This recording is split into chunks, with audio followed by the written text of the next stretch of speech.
So we've just figured out there are two ways we can go about answering the second part of this question. One method is to guess and check. And so here's the problem that we were working with.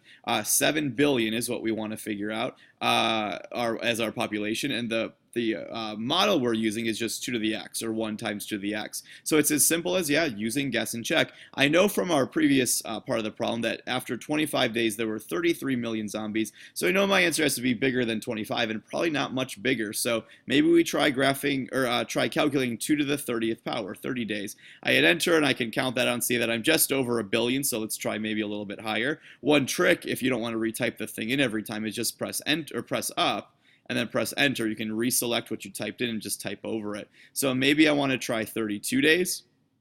And I can see that I'm getting close. I'm at 4 billion. So let's try this again. So go back up there, press enter to pull that back down. Maybe try 33 days and see where we're at that point.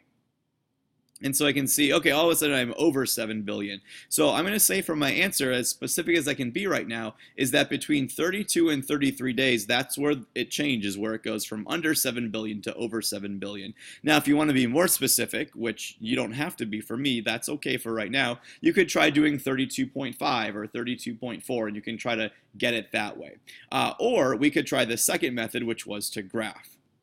So let's take a look at how that works. Remember, we've talked previously about how to solve almost any problem in algebra by graphing. And so go into your graph, and I've started by typing in the two sides of my equation. So as y1, I typed in 7 billion. Make sure you have enough zeros in there. There should be 9 zeros. And then as y2, type in your equation, 1 or just 2 to the x, or 1 times 2 to the x. Be careful that you type an x in there. If you just type a number for x, it's going to graph a line, because 2 to some number is just, a number. I want to make sure that's changing. So I want to find where these two graphs intersect. I'm going to, of course, have to change my window from the 10 by 10 window.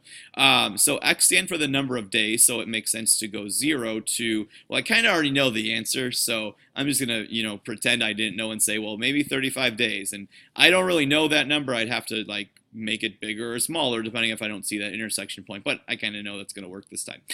For your y, your output, I know how high this graph needs to go. Since it represents a population, I'm going to start from 0 because I can't have negative population, and it needs to go up at least as high as 7 billion, so let's just go up to 10 billion. So I've got the 10 in there, so let's add 9 zeros after that. So 1, 2, 3, 4, 5, 6, 7, 8, 9.